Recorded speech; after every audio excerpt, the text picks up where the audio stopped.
Welcome to Audio Gyan with Kedar Nimkar, a podcast that documents insightful conversations with Indian designers, artists, musicians, writers, thinkers, and creatives of all types. Catch us on iTunes or visit audiogyan.com for more Gyan sessions. Here's your host, Kedar Nimkar. Today I have Kruti Saraiya with us on Audio Gyan. Kruti is a graphic designer, typographer based in Mumbai. The focus of her practice has been to allow for contemporary Indian design narratives to emerge and fill the gap between kitsch and traditional Indian crafts. She graduated from London School of Printing and she's worked with Rabia Gupta Designs, Mumbai.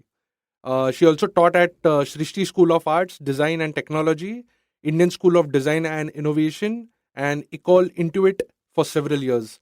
So it's a real honor to have you, Kruti, with us on AudioGyan, and thank you for giving us your time. Well, very happy to be here. Thank you, Kedar. Yeah, and we'll be speaking about like I've kept the topic name as language and typography. So we'll be exploring some bits of the typography in general and the kind of work you have done and what was your creative process around it and things like that. So the first thing which I want to ask you is you're a typographer, but you don't design fonts. So can you tell us what's the overall process about typography?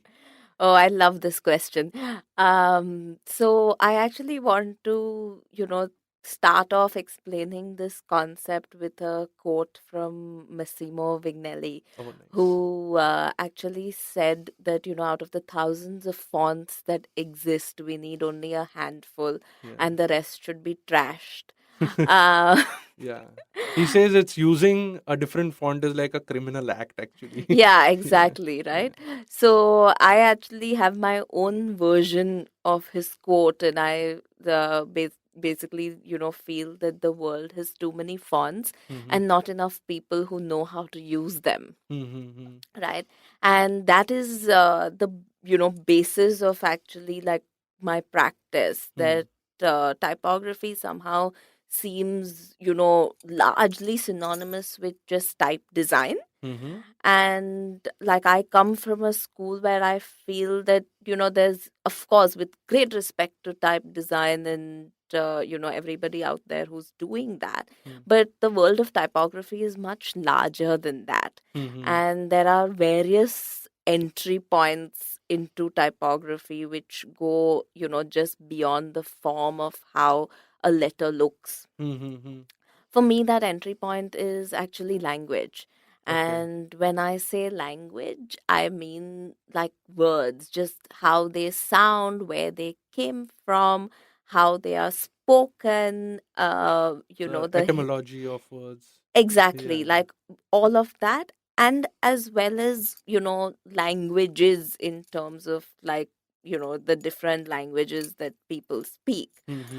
So I'm really interested in that. I'm interested in, what typography can do when you have interesting stuff to say.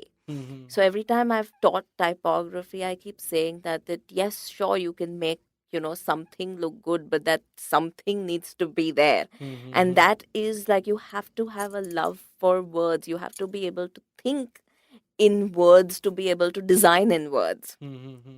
Right? If you think just visually, then you're never going to have a great typographic poster or packaging or something, because I've not known any client or anybody who will come and tell you like, oh, I want a typographic logo. That ain't happening. So it's about like finding those nuances, finding like the right catchy phrase that fits into something, and then you have you can propose a typographic design. So my interest really comes in typography from language, like from just grammar and like voice, tone of voice. Mm-hmm. Right?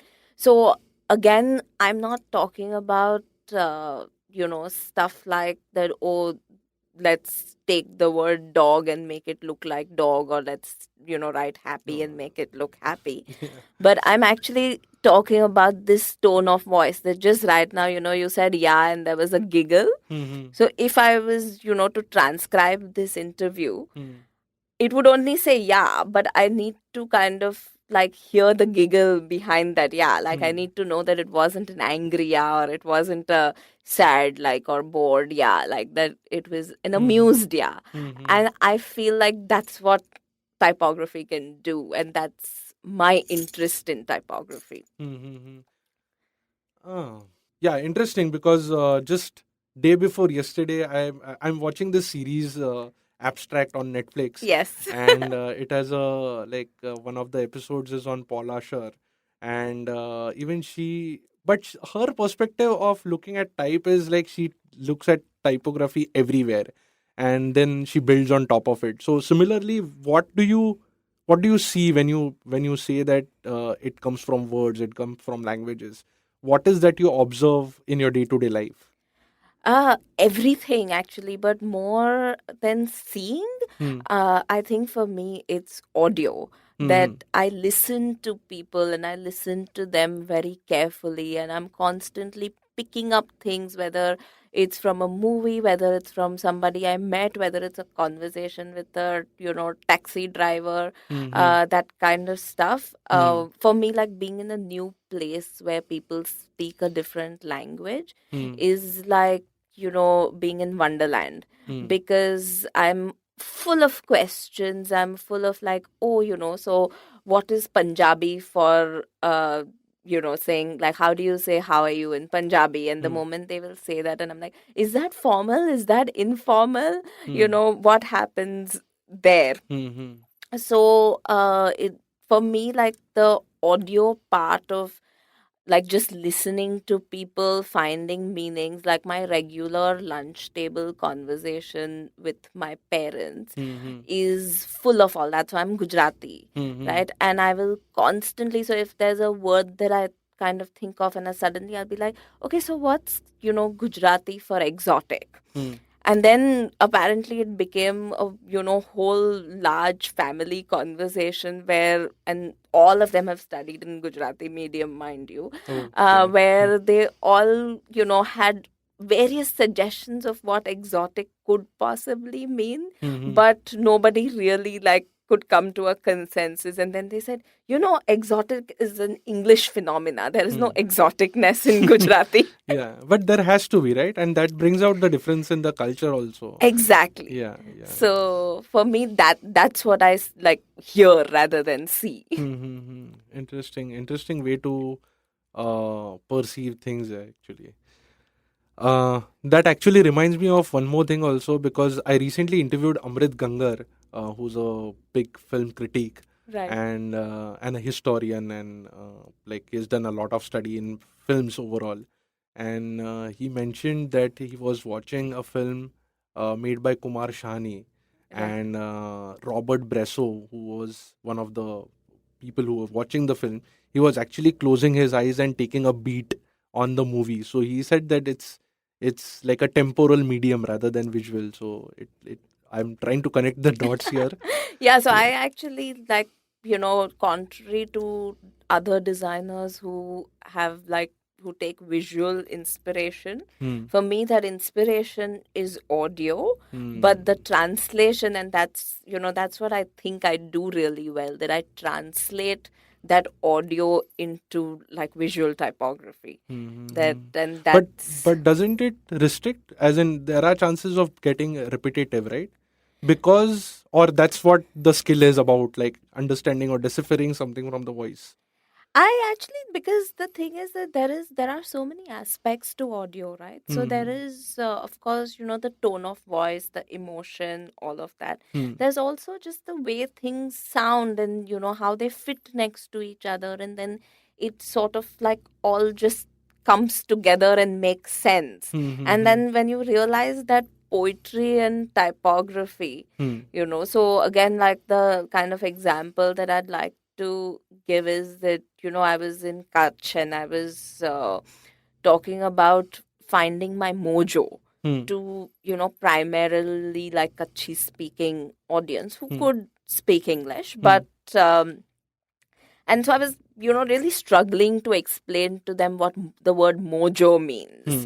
Hmm. right? And then something happened, and like one guy just looked at me and he said, it's basically like maja, Hmm. and Hmm. then that thing of, so I have a typography piece that combines the two, like it's Mojo and Maja. And, the realization that these two words, fit in so well together, that they have similar sounding, So there's a lot of those kind of nuances that really excite me. And, well, I am very, very far from feeling that it's repetitive or boring. I mean, I feel like, it's a very, very long journey and there's lots to be explored. Oh, nice.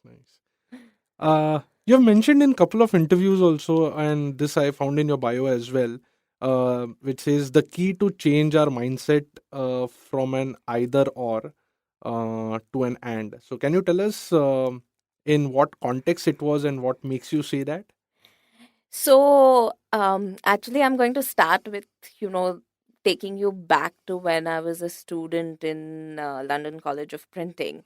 And, I had a class with German people and Japanese people and, of course, British people and all of that. But the reason I say German and Japanese first, because they were, as a, like, people, they are very country proud, right? So they would always like speak in German amongst them. Like the Japanese girl would always like design in Japanese. Their keyboards would be customized, like that. Like everything was, so Japanese or so German. And I felt like I learned a lot about their cultures from just being in the same class with them and watching them design. And suddenly there was me, and of course there was a bunch of other Indians. And we were just, we thought in English, we designed in English. Our design education was all about the West. We knew everything about, like, Bauhaus School of Design. Yeah. So, we knew what the Germans knew. But when they asked us, like, oh, so what about India? There was Hardly anything. yeah, there was quite a big blank, in that space. And I'm, of course, talking early 2000, where this is like pre-internet era where everything was not so available and all of that, right? The type foundries were not found yet. Yes. Yeah. So there was, and just in terms of information, that, it was the way you got information was by talking to other people. Like the big amazing part of going abroad to study at that time was access to information, because they had the fantastic libraries. You met different people who would tell you stuff about their unique cultures. Because things were documented. Yeah, because it wasn't available online, right? There was no online.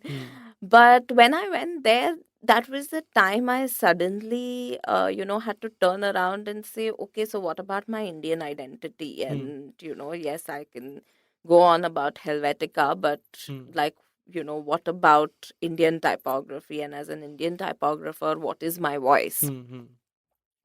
So very enthusiastically saying, oh, that's it, I found my thing. I'm going to work with vernacular type.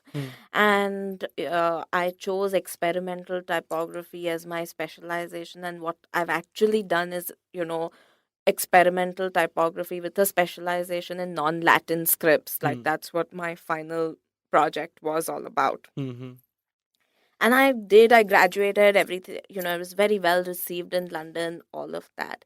And as a sparkly-eyed student, I landed back in India saying, oh, now I have this Indian context and I'm going to work with that. And then you come here and you're suddenly confronted with this big question saying, Acha, but bhaiya, which language? That if you are going to design in Maharashtra, then is it Marathi? But then not everybody in Bombay understands Marathi. So where is the market? And it's like, how many languages are there? And, what do you do? And all of that, right? And how do you find a commercial space for this? No, but before that, what was going in your mind? I mean, like you have to get into languages, but what? Like, is it I'm getting to that, right? So there was, as I said, that there was this idea of the vernacular language. And then saying, okay, so, where and how. So it led up to basically saying, what is my voice? Right? And saying my voice is that I'm predominantly Gujarati. So, I've grown up speaking Gujarati at home. My mom is Kutchi, so I also speak and understand a little bit of Kutchi. There's the Bombay context, so there's, Marathi, and there's the school context and the Bollywood context. So there's, of course, Hindi thrown in over there. And then there was Bangalore, so there was Kannada. Right? So now how do you take all these languages with all these varied scripts which you don't entirely understand and bring it into design, and how? Right? I guess that's also your question. That what about those languages, right? And that was the same question that I was struggling with, saying that, okay, interest is great, but what do you do with these? And that's when I kind of like stumbled upon the fact that what these languages actually do is that they hold certain cultural nuances. Okay. Right? Which are in that way not untranslatable. Like there is something that you lose, there is something that is better expressed in a certain language. Which the moment you translate it, it doesn't have the same feeling, it doesn't have the same power. So, for instance, there's a... this remembers, actually, there was one talk where I heard कि मुझे मेरी space चाहिए.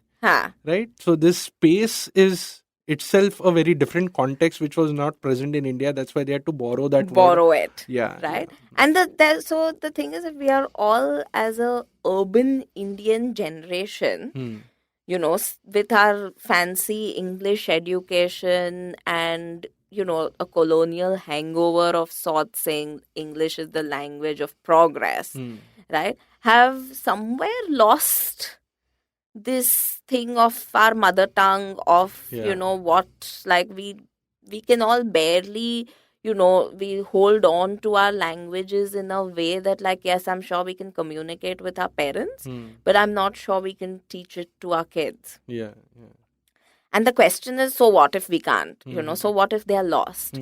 But I think that along with language, you would lose stories. And stories that, have been passed on from generation to generation that talk about a much larger context of our culture and where you come from just through certain words. Right?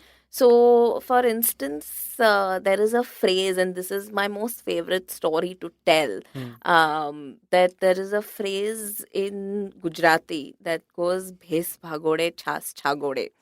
Right? I'm sure it sounds like complete garble to you right now. No, I've read about it.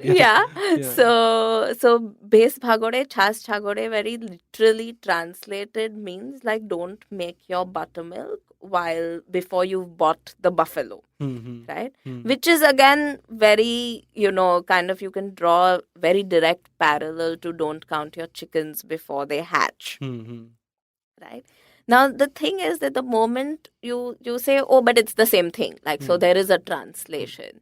But this bhes and chas business in Gujarat actually is very important, right? That to every Gujarati, like, that chas is really important, and it talks of like an agrarian community. It talks of a vegetarian community where like the chicken and eggs wouldn't exist. And then when I did further kind of, deep dive, like investigation on the the thing, right? I found out that there are similar phrases in Malayalam, there are similar phrases, and they all just like, they mean the same thing, but the thing that they are talking about changes. So chicken and egg becomes rice and something else, like that. It's very localized, right? And that tells you, so it's like, imagine that you'd put like 10 phrases like this together, and you'd get to know about like a lifestyle of each, community, right? And that's what like language holds within it, that it holds this like literally stories that will, that I think are worth holding on to, that are worth preserving. And the best part of all of this, which is where I'm going to kind of come back to your original question, is that, this realization that you can kind of, you don't need to make a choice between, English and the vernacular, that they can exist side by side, that you can switch. We all do that in our speech. Like often when we are talking amongst friends or whatever, thoda Hindi aa jata hai, yeah, there'll be like a certain, like if you are familiar with Bangalore or whatever, like you'll just say like hogi, hogi, or, something like that, right? So there will be smatterings of this Macha. macha, like all that. Yeah. So it will all come in your speech, but it can also sort of occupy the same space in your head, where when necessary it can come in. Yeah. Right? And lastly, like to kind of that, talk about this and business, is that I feel that for a generation, as I said, who is so, steeped in thinking in English, like it's, the main thing is that we all Think in English. think yeah. in English, right? That this could be a very cool entry point into kind of forming a relationship with your language. It could be the language. When I say your language, it could be the language at home, it could be the language of your state, it could be the language of your partner, whatever. But it's like, let's start with like word by word, phrase by phrase, rather than sort of an imposition saying, me Marathi, Z Marathi, like, that you have to learn Marathi because you're in Maharashtra, or that you have to have signage in Karnataka, in Kannada. But a more friendly, a more, kind of an approachable entry point into saying, okay, like this word sounds interesting. So now I know one Kannada word, or now I know one Punjabi phrase. Right? And that I think is a very interesting process. Yeah.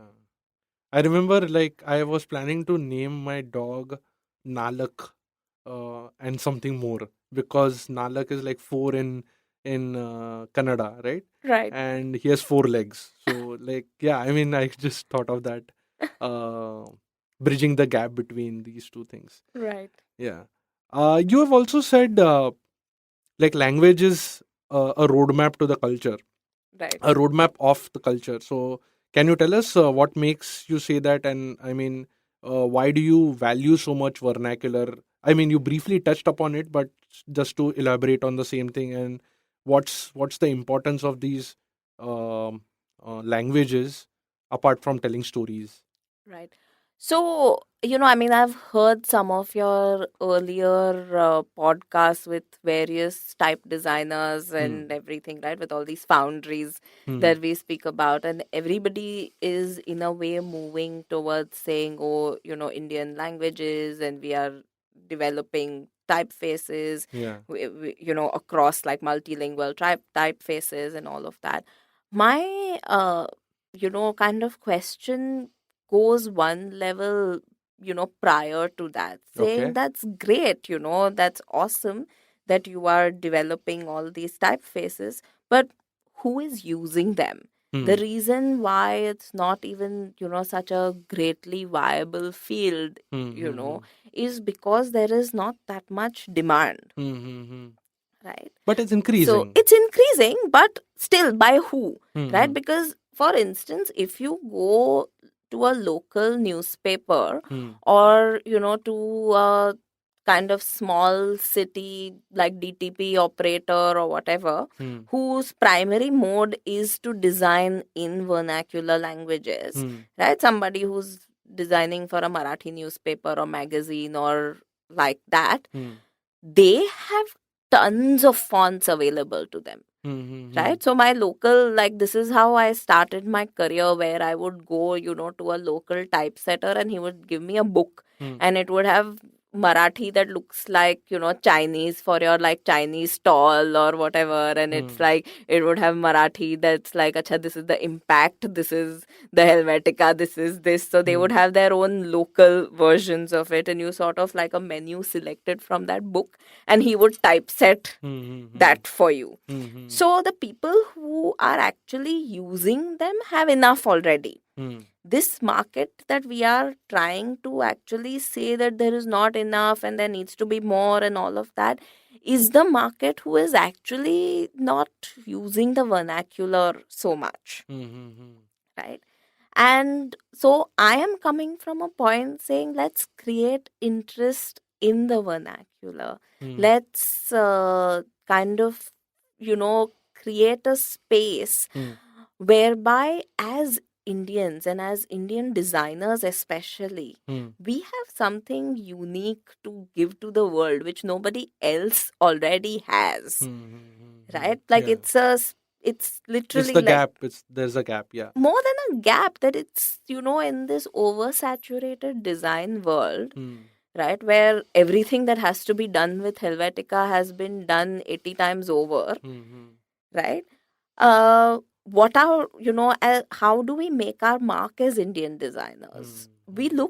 We've been looking kind of at a broader Western spectrum for a very long time. Hmm. Let's kind of look inwards and try and find design narratives that come from here, Hmm. because the one thing that ensures is that it'll be completely unique, Hmm. that nobody else in the West can tap into that, Correct. Correct. Yeah. right? that Absolutely. that there's nobody outside of Malayali household who will know that, like, what's like that super funny thing in saying Vepralam. Hmm. So Vepralam is actually like a happy excitement that you feel, like a sort, not a bad nervousness but a good nervousness. Hmm. Hmm. Hmm.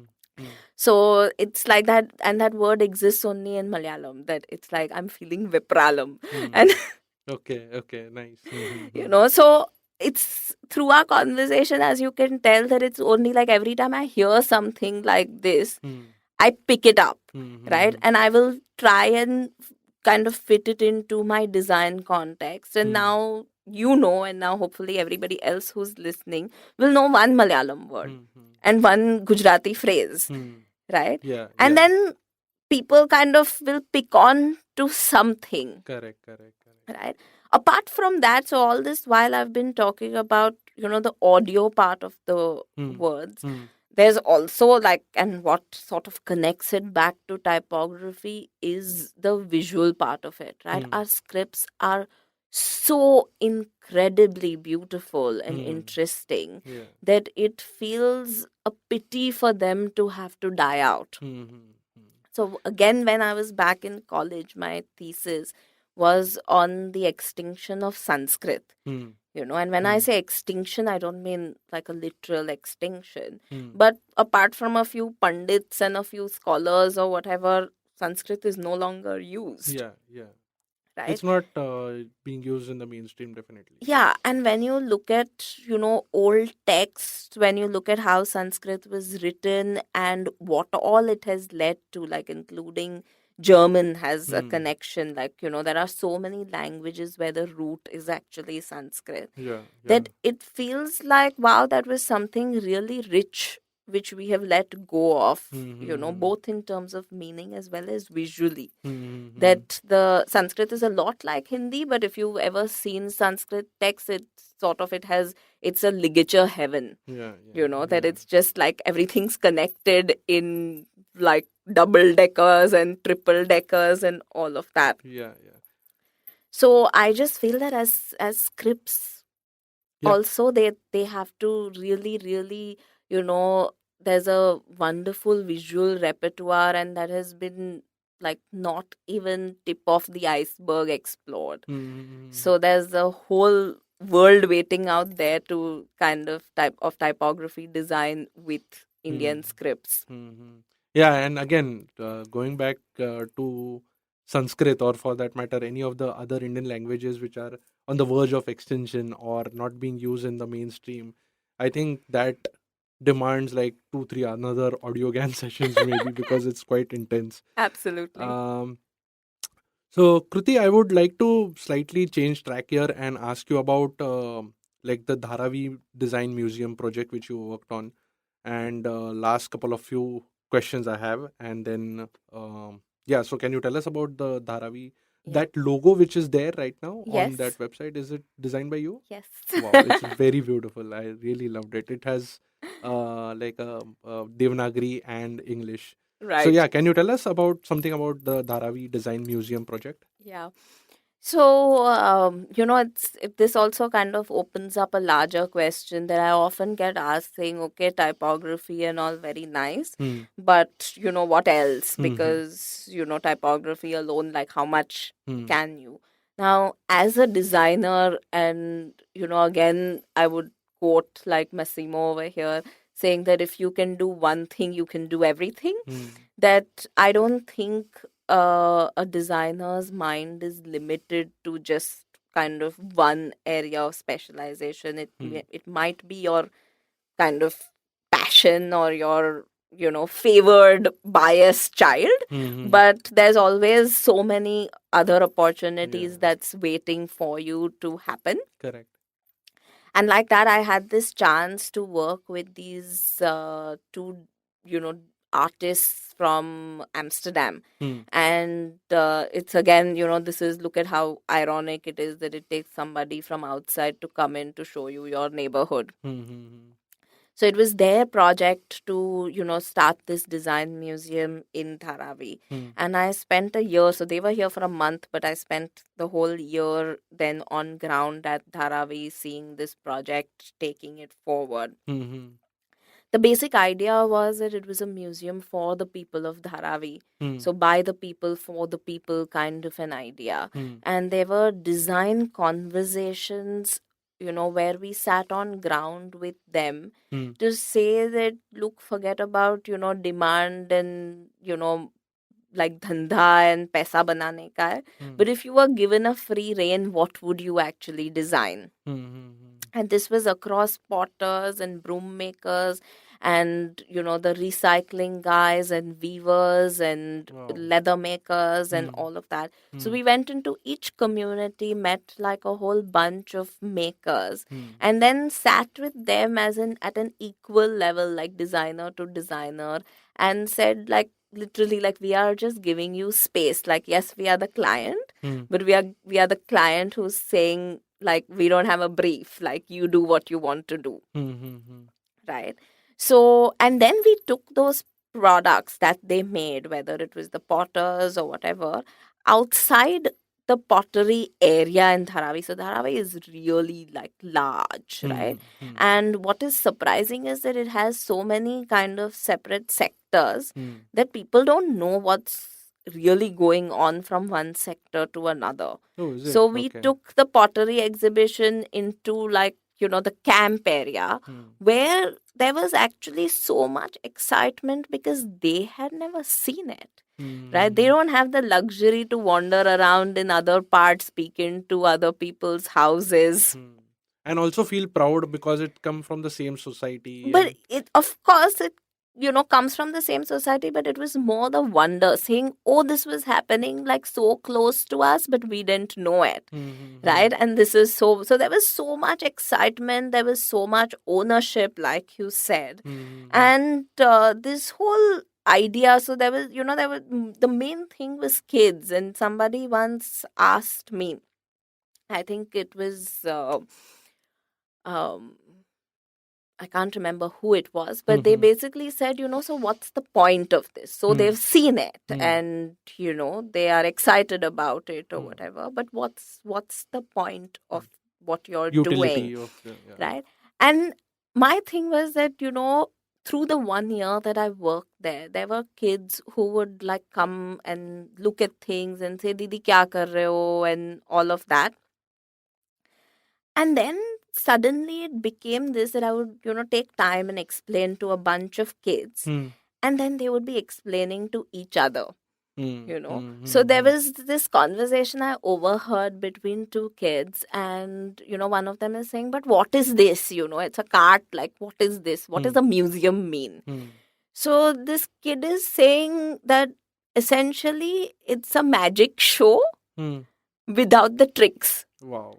And Very it was nice. such a beautiful explanation. right? So I think that in whatever, in 10 years, 15 years, 20 years time, if even 5 kids from Dharavi have a greater understanding of design, if whether they are the kids of the makers and they say, yes, we don't want to do another copy, we want to do our own thing, or that they go out and they actually are able to say, we know what a museum is, or we know something about design, for me that project has done enough. Wow.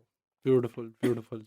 And these are also, as I said, that it opens up, when I said, a larger conversation, because I see my work currently moving from mainstream graphic design to more design for social change and social development. Those are also the kind of projects I'm currently working on. So that's where my interest lies, and it ties up everything, because it ties up the vernacular language, it ties up my thing for India and bringing about social change, and bringing, like, using design as a tool to actually do all of this, rather than doing social work in a normal sense and be a volunteer. That I'm finding entry points into this field through what I'm good at, and that feels awesome. Yeah, truly. Kruti, I would like to conclude with one last question, so which is more towards understanding your vision or your thoughts on the future. Is what are your thoughts on typography of the future within the realm of Indian scripts? I mean, um since there is so much rich tradition already present, right? Uh, Chas, chakoda, to the Malayalam phrase which you use, right? Uh, what are your thoughts overall in preserving this, or how can we just keep it running, keep nurturing it? So, the world right now is moving at like such an alarming rate, right? Yeah, And the way, every single moment, every single morsel of food anybody is eating is being documented. yeah. Now, the fear is that in all this excess of what is currently happening, Hmm. the record of what was history Hmm. is, will somewhere get lost in, The like, noise. this noise, Yeah. right? So I feel that, that there are a lot of people, especially my contemporaries, there are a lot of movements that are happening, whether it's the type foundries, whether it's culture shop, whether it's bunch of people who are doing India focused design and kind of finding their own entry points into illustration, into typography, into street photography, history, all of that. Hmm. So there is a considerable amount of work being done, Hmm. but that somehow needs to be transferred to, the generation who comes after us. And Hmm. as, Indian designers, we sort of hold that responsibility. I Hmm. think the people who came before us, the Hmm. people who I studied under, Hmm. the Geeta Narayanan of Shrishti, who heads Shrishti, who I was lucky enough to study under, and the Mahendra Bhai Patel, and all these people, they did such a fantastic job of passing that on to us. Hmm. Hmm. uh, we sometimes tend to get a bit overwhelmed with the pace at which everything is moving, Moving, because yes. the kids I teach these days will be like, oh, you don't know Snapchat? Oh, like, I have 40,000 followers on Instagram. Hmm. Hmm. So there is like there's a shift happening from learning to kind of just doing and sharing. Hmm. Hmm. And if somewhere we can still manage to pass that on, Hmm. like pass on, the baton, literally, of saying, look, there's a lot more Hmm. to learn, there's a lot more to discover, there always will be. Hmm. Hmm. And Hmm. that is far more enriching, at least for me and at least in my vision, Hmm. than just taking a picture of something and just sharing without Hmm. thinking about it. Hmm. Hmm. Uh, Yeah, I so mean, people have become less reflective, anyways. Like just yeah. what they are doing, what is happening. But yeah, it's a different So while we have the tools for recording and preservation, which are more advanced than ever, our attention span and our interests are becoming more limited. And I feel that again, if that gap could be bridged, it would actually, like, you'd have explosive stuff that would come out of this. Yeah. Brilliant. I remember one quote by Pula Deshpande where he said that when the new technology was just coming into India, where you could actually record songs on a tape recorder, a lot of people did that, but nobody really thought of actually recording a classroom session which is happening and then come home and just listen to it again. So it's just a better use of the same stuff. So maybe the technology is just empowering us to do more things, but I think the way we use it maybe help what you just mentioned about passing on that rich tradition to the next generation. And point in case, like, that's what you are doing, that you're really using this to record something, to record like the voices of just a time.